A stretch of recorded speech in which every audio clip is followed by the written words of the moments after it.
Then God spoke all these words, saying, I am the Lord your God who brought you out of the land of Egypt, out of the house of slavery. You shall have no other gods before me. You shall not make yourself an idol or any likeness of what is in heaven above or on the earth beneath or in the water under the earth. You shall not worship them or serve them, for I, the Lord your God, am a jealous God, visiting the iniquity of your fathers on the children, on the third and on the fourth generation of those who hate me, but showing loving kindness to thousands, to those who love me and keep my commandments. You shall not take the name of the Lord your God in vain, for the Lord will not leave him unpunished who takes his name in vain. Remember the Sabbath day to keep it holy. 6 days you shall labor and do all your work, but the seventh day is a Sabbath of the Lord your God. In it you shall not do any work, you or your son or your daughter, your male or your female servant, or your cattle or your sojourner who stays with you. For in the 6 days the Lord made the heavens and the earth and the sea and all that is in them, and rested on the seventh day. Therefore the Lord blessed the Sabbath day and made it holy. Honor your father and your mother, that your days may be prolonged in the land which the Lord your God gives you. You shall not murder. This is the word of the Lord. Thank you. Online, we'll jump right in. I had the opportunity this past Tuesday to watch the new film Joker, starring Joaquin Phoenix, and don't worry, no spoiler alerts here, so I won't ruin it for you if you haven't seen it. And also, parents of junior high, I wouldn't recommend it to junior high, not because of anything. The violence all of us have seen, unfortunately, but this film, unlike any other film I think I've seen in a long time, is like a master course on what rejection, loneliness, hurt, pain, abuse, and all this stuff does to a human person.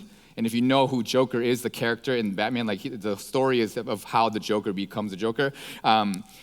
It chronicles the journey that this character goes on to become the Joker and the deadly ramifications, literally, of what this type of stuff does to a soul. I watched a video, kind of a recap of the director, and he said it's supposed to be like this slow, raging amp up to the point where he hits and Joker becomes Joker, and it's one of the more like raw and real things. That's why I don't recommend it for the junior high students in here. And having studied psychology for a bit and walked with people who've been going through this and who've had these kind of issues in their life, I think they can deeply identify. The movie is so authentic. It's so real, right? So like palpable and tangible. It's unsettling.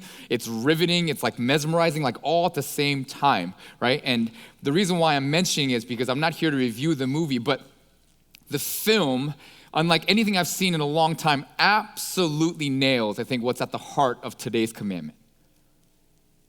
You shall not murder. If you know Joker, he's a villain. Evil and murder is on his heart and on his mind. But this film, unlike any other, gets at the underbelly, like the undercurrent of what's going on behind the character and behind the murders and behind the murderer, all highlighting things, right, that is so critical, I think, for all of us to understand.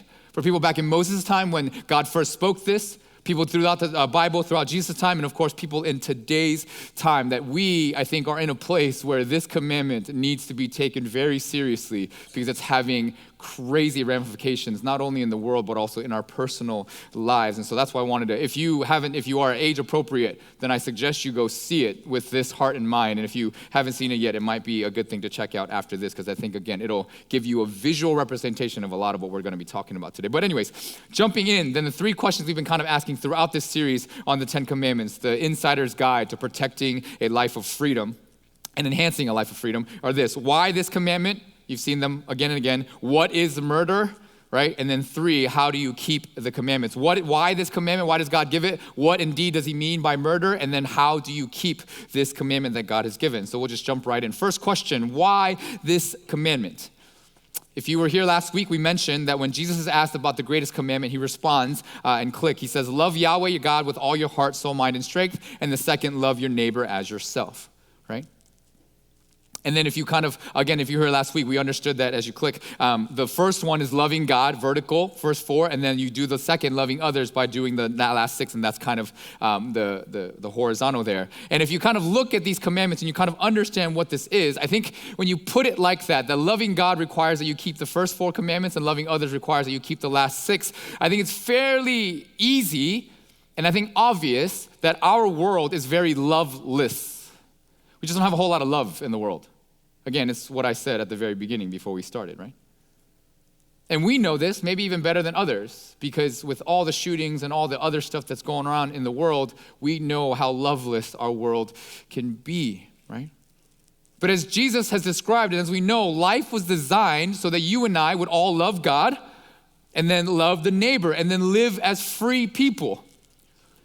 But it just doesn't happen very much. And so it feels like to me that God is speaking this commandment, click, that because it is his great protest against inhumanity. God is passionately pleading for all of humanity to be what it was designed to be.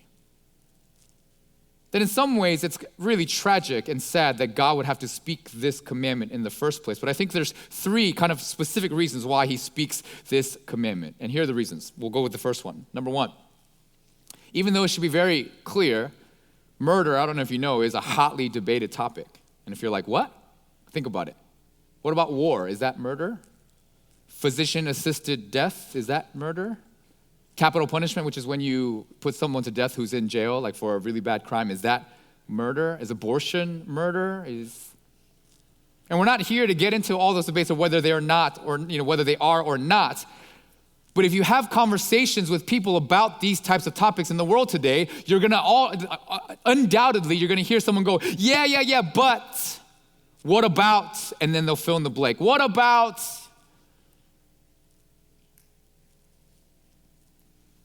There's the raging war between police and civilians in the world, where we ask the question all the time, what constitutes murder? Wasn't that self-defense? Hands down, don't shoot. You may have heard of the case in Dallas that happened not too long ago of a female white police officer named Amber Geiger who was off duty.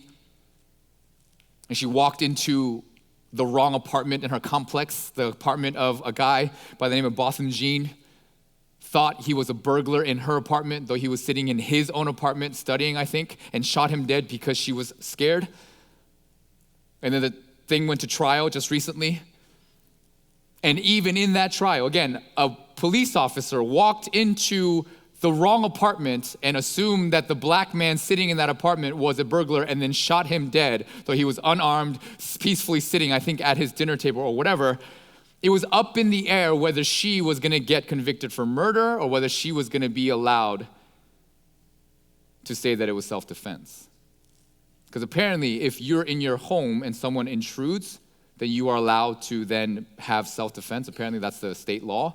And they were thinking, and they actually allowed her to think that, she thought she was in her apartment, and so on and so forth. And if you've seen the video, there's a whole lot of things. You can go check it out about the forgiveness, and we'll talk about that a little bit later. But she was sentenced to 10 years for murder, but she's eligible for parole, which means she can get out in 5. All that to say, something that should be so simple is so not simple. It's fuzzy in the time. And so God protests against this idea, and you can almost hear the anguish, I think, in his voice if you read it. The second reason that God speaks it in protest is because every single life, is sacred, period.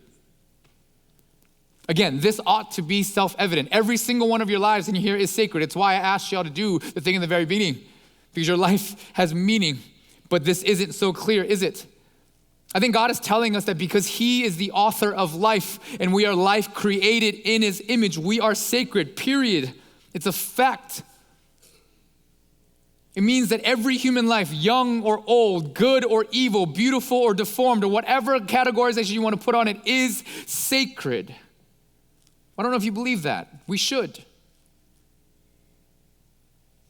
But I want you to note something that I think some theologians have caught on to that I absolutely love, and the reason why every life is sacred. I want to read this for you. The first quote. It would be wrong to interpret this commandment as embodying the notion of the absolute sanctity of human life. Life isn't sacred because it's life. What is protected is not life itself, but the life accorded to the person by Yahweh.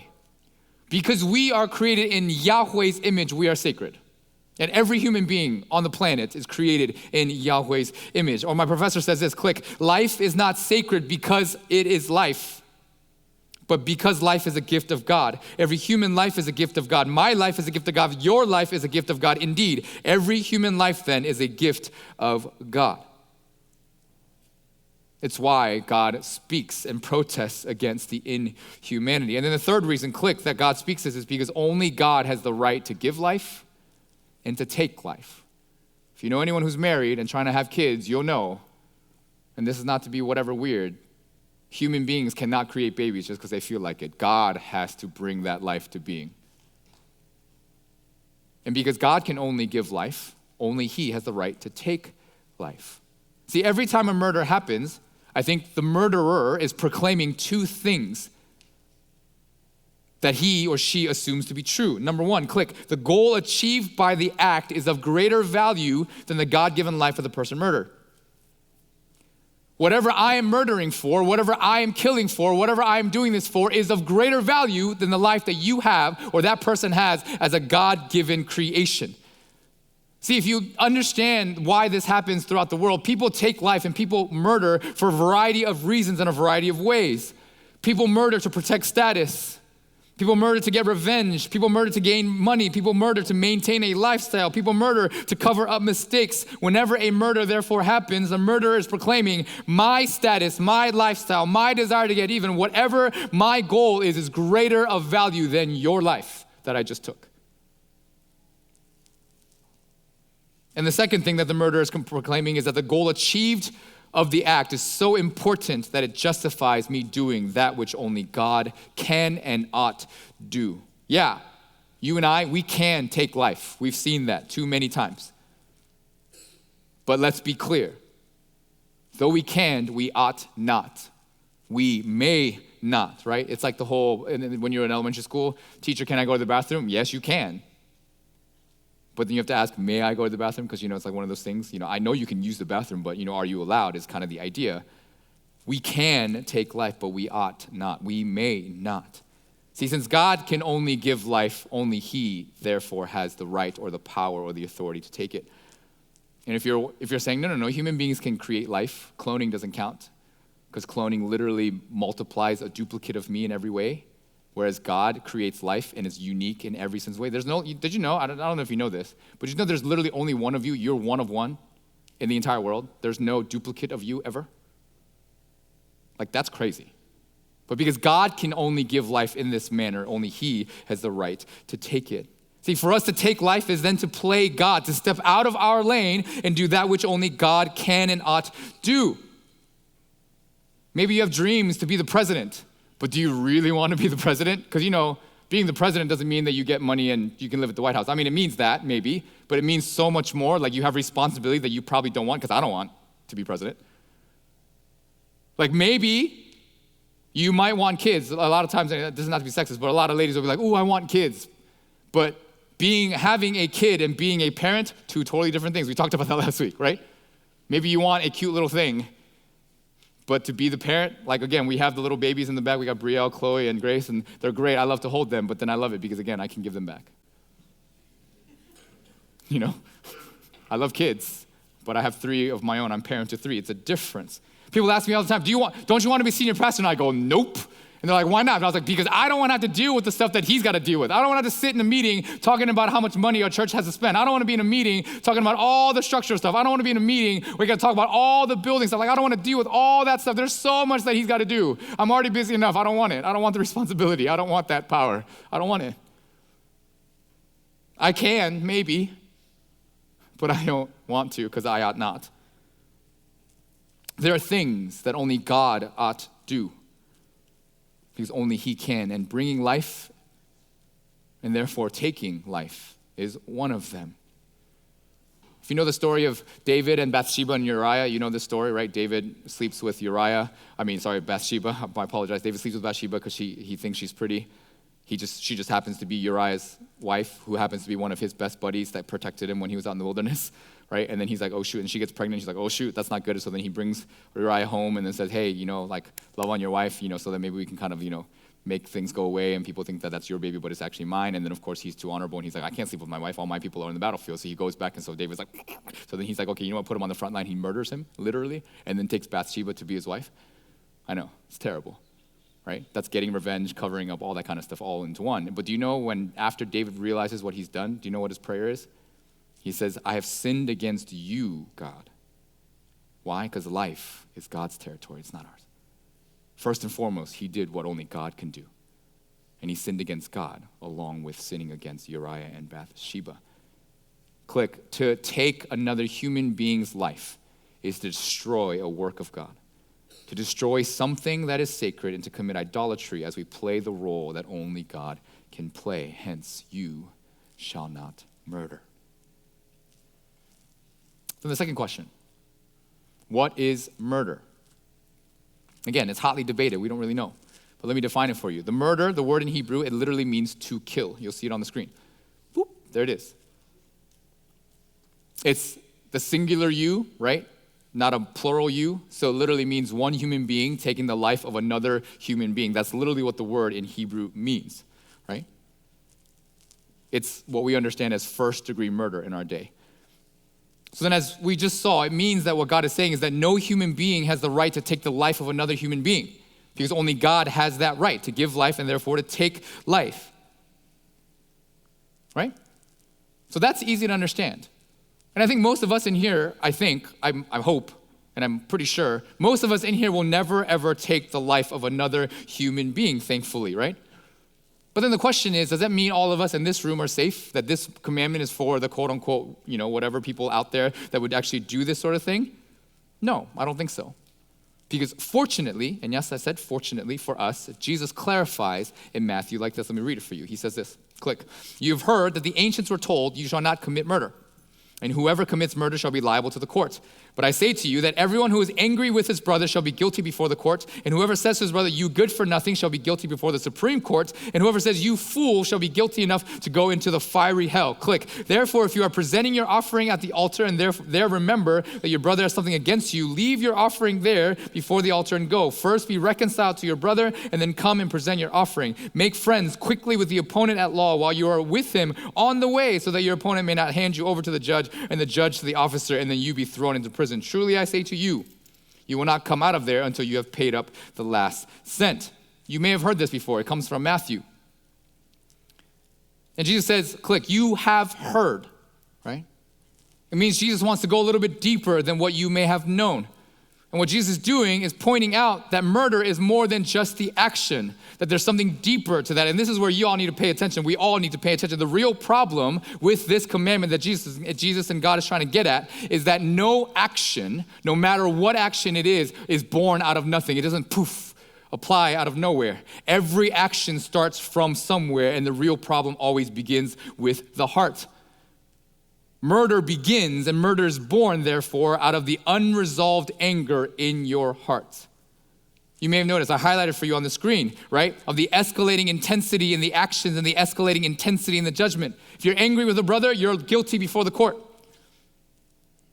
Click, if you say to someone, you good for nothing, the Greek word there is raka. It means empty. It means you empty-headed, you idiot, you fool. It's harsh sarcasm and insulting of someone's mental capacity, aka anytime if you've ever called anyone a stupid, bumbling fool and you meant it, guilty. And then you see the next one, you fool. Guilty enough for hell. It's the word more in Greek, literally where we get the word moron. It's insulting someone's character and personhood. And I'm pretty sure every single person in here has called somebody a moron a time or two or 1,000. Now I have to say, before we get on any further, that Jesus is not saying that these words or these actions are murder, which I think some of us have come to believe. No. But the nursing of the anger, not resolving the anger in our hearts, that results in the anger, the harsh sarcasm, and the insulting words are not murder, but they will lead to murder. Anger and insults are the ugly symptoms of a desire to get rid of someone who is in the way, which is behind every murder and beneath every murder and before every murder is the act of nursing anger, harsh sarcasm, and insulting words. My professor says it like this, click, homicide, the ultimate act of inhumanity, comes out of the deep reservoir of unresolved anger, which means you have to ask yourself, do you have unresolved anger?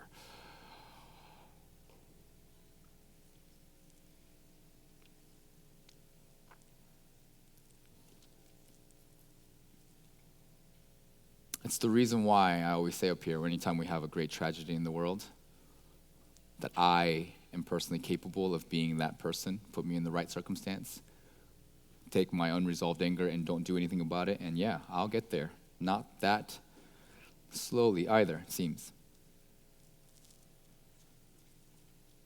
What this means then for you is that to God, hiding, nursing, or shoving aside your unresolved anger is just as displeasing to him as murder. The uttering of harsh, sarcastic remarks meant to tear the person down are just as damaging to a relationship as murder. The insulting of one's character is just as deserving of judgment as murder. All of it displeasing, damaging, and deserving of judgment, just like murder.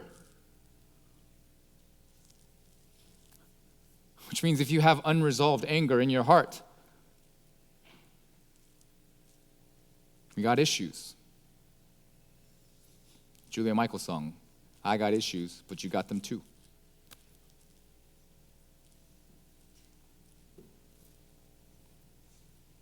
So I think I now maybe have your attention. And if you are a person who says you have no unresolved anger in your heart, sorry to say, you're probably in denial. Then the third question, how do we keep this commandment? Well, Jesus just told us, thanks be to God. And the way we deal with it, the anger and the insults and the sarcasm is really simple. Click, you just deal with it. Ta-da. Deal with him or her. Deal with the person you're angry with, who you hurl sarcasm and insults at. And if you read, and as we read it together, Jesus says quickly and seriously, so serious, he says, if you have issues with somebody in here, you should leave the worship before you offer your offering, reconcile with that person, and then come back, because that's how important it is. Paul says in Ephesians 4, it's not on your screen, but he says, before the sun goes down on your anger, deal with it. Because the unresolved anger in your heart will turn into a cesspool of poison, is what my professor says. That's the place where the you idiots and you fools and murder come from. So the 4 steps, click, we'll go through them really quickly one by one. 1, realize your capacity for inhumanity. You have to admit it. You got to realize that you can be as inhumane as any other person on the face of the planet. Ask God for the realization. Many of our first issues is that we forget how sinful and wretched and inhumane we actually can be. If you have siblings, you probably are reminded of this every single day. I hope. Maybe actually, no, I shouldn't hope for that. You should not hope for that. But anyways, you get it. Second, then confess our inner humanity. Tell God what you see in yourself, what I see in myself, because he is gracious and forgiving and merciful. Trust that and actually confess that to him. That's huge. The third then is to decide to forgive those those have been inhumane to me. Ask God for the grace to forgive. Because be clear, an unforgiving spirit will eat you and I alive and actually express itself externally at some point. Did you know if you have unresolved anger in your heart, sometimes it can give you migraines and headaches? But also internally, you have these thoughts, and all you're doing is murdering yourself. And we'll go back to this a little later. And then the fourth one is to seek reconciliation. This is the do. After you decide to forgive, actually forgive. Now here's a note. When you're going through these steps, you may not actually succeed. And for many of you, that'll stop you. You'll look at the person who's like, I need reconciliation. I'm going to go ask them to forgive me. And you'll be like, but they won't answer. You know what? They're in a really bad place or whatever. And you'll say, I'm going to stop. I'm going to wait. Wrong. And you'll see why. Even if you don't succeed, make the step.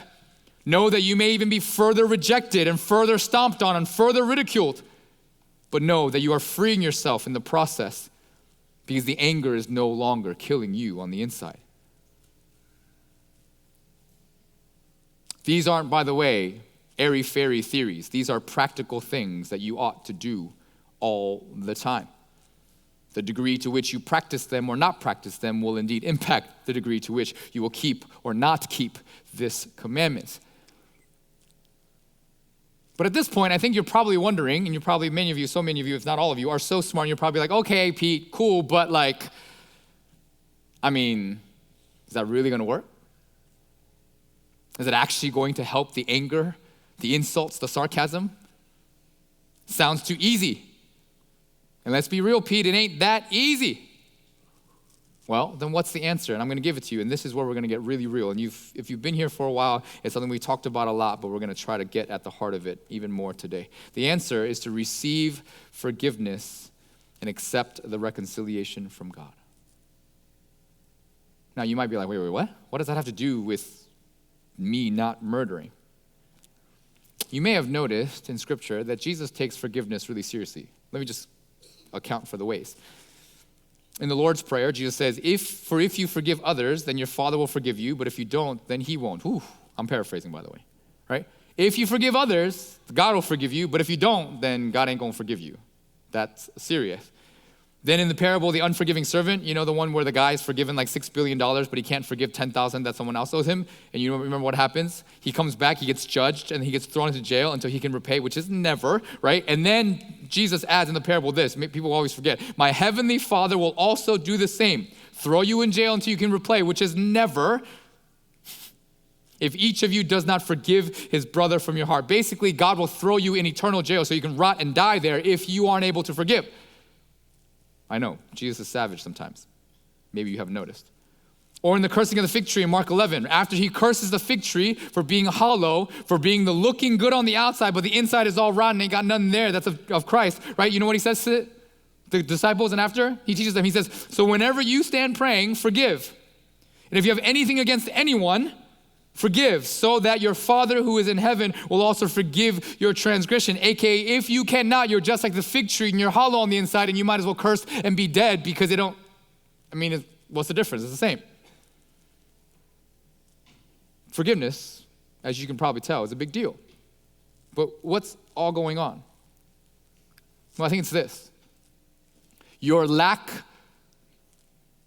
of a desire or the willingness to forgive and your lack for seeking reconciliation shows, unlike anything else, that there is a reservoir of unresolved anger in here,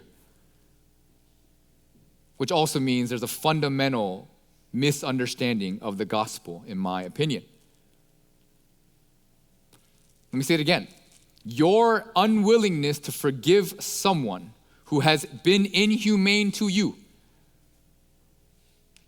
shows you that you have anger in here that you need to take care of and that you may not actually understand the gospel, full stop.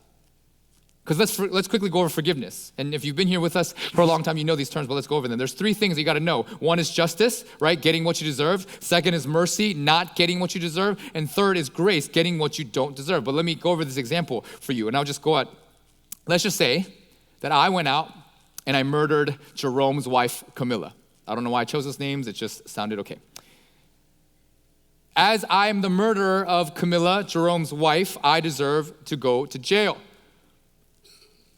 Be it our system of capital punishment, maybe, or go to jail forever for first-degree murder, right? So that's justice, me going to jail or getting capital punishment, right? You get that. I get what I deserve. But Jerome decides not to give it to me and let me go free and saying, you know what, it's all good. You don't have to serve that punishment. I forgive you. That's mercy. I didn't get what I deserved. But because I'm a convicted felon, I can't get a job, I won't ever be able to make money, if you just leave me alone out in society knowing that I'm a convicted murderer, then I'm probably just gonna be homeless and maybe die somewhere or whatever, right? Jerome looks at me and goes, I don't want to let this happen to you. I didn't just forgive you or give you mercy for no reason. So you know what? How about you come live with me in my house, become my maid, nanny, whatever you want to be, have a job, and you can be a home caretaker, and then you can be a nanny for my 3-year-old. Now that doesn't have a mother. That's grace personified, right? I got life I didn't deserve. Now, biblical forgiveness is all three, I hope you know. And if you are understanding, if you're like, where are you getting these ideas? It's what happens to us. Remember, we sin again and again, right? I hope you know that to be true.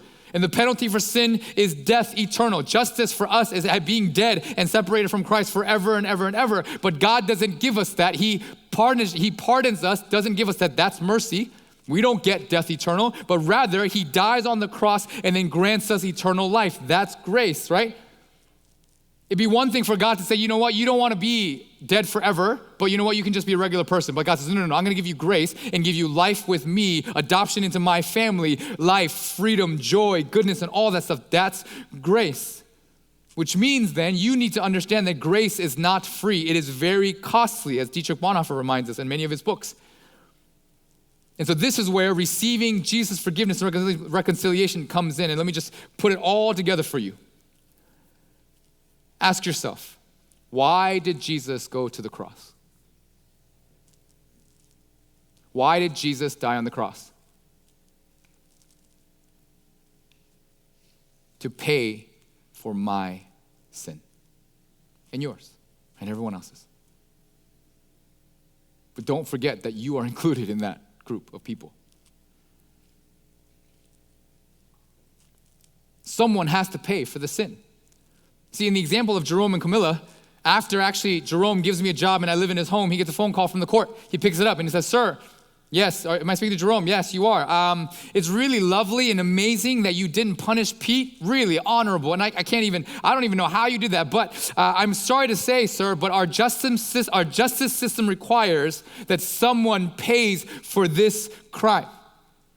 Because if we don't make you pay, then our system will be ruined and then murderers will be out there willy-nilly just doing whatever they want and getting away with all these things. We can't have that. It would create chaos. And so someone has to pay for the guilt that Pete has committed. And the only two people that can take it, sir, sorry to say, is you or Pete. And Jerome goes, well, I'll be at the court in 3 hours. Let me say bye to my daughter first. And he walks in. And he gets there and they go, sir, do you really want to do this? You know what this is going to cost you. Oh yeah, I know. I've counted the cost. I will pay for that which is deserved. See, then if you put all this together, then the inhumanity in your heart, the anger, the unresolved anger, the insults, the sarcasm, and all this stuff that leads to all of this, it means to not be able to forgive someone is to not realize or confess or decide or seek, is to discredit that which Jesus did on the cross for you. It's to say Jesus died on the cross for everyone else's sins but mine because I'm okay, I'm good.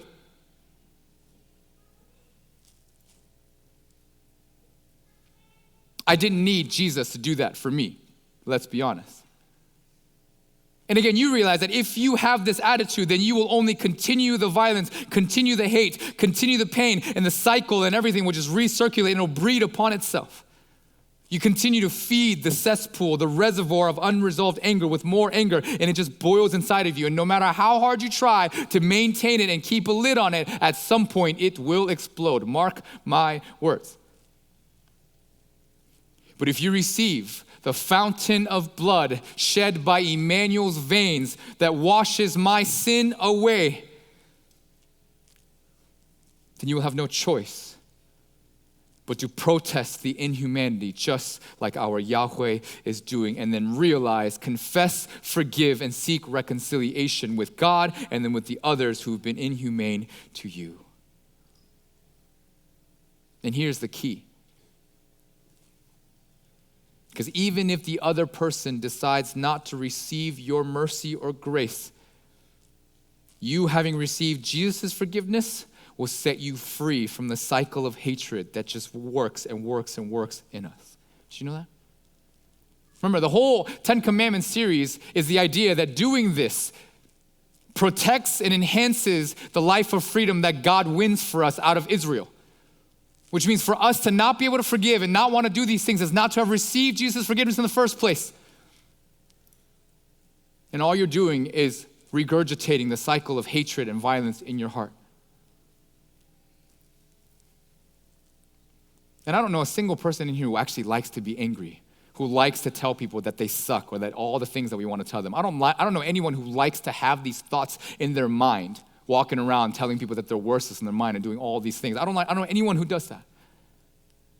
So as you then receive the forgiveness of Christ,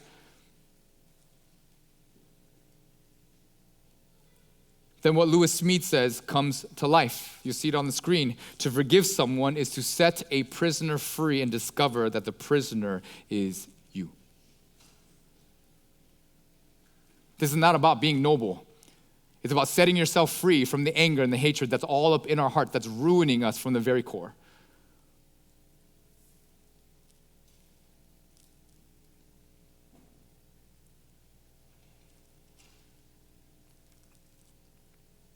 I just want to finish with this quote from my professor.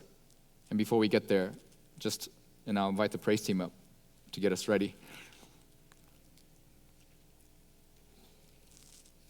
I don't know if you know of the thing called han. It's the Korean word. I'm Korean, so I'm just going to let you know. It's this thing that happened, and I'm actually, some of the adults in the back will probably tell you and explain to you better than I do, but it's this basic general idea that our country, right, if you know anything about the history of Korea, we were imprisoned by the Japanese, kind of like Nazi Hitler kind of style. And we fought out of it, and there's all this stuff that happens, right? Because of that, in many ways, our country became, we embedded that pain and that hurt and that anger in our souls.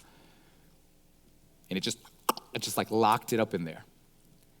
And then once we started getting out, and once we started our nation, and if you don't know anything about Korea, and this is not to brag, it's like we went from literally one of the poorest, if not the poorest nation on that side of the world, to now maybe the richest and most economic successful, blah, blah, blah, all this stuff. That's why all of you are here, because your parents are crazy. I told you about that last week, right? They're pioneers in many ways.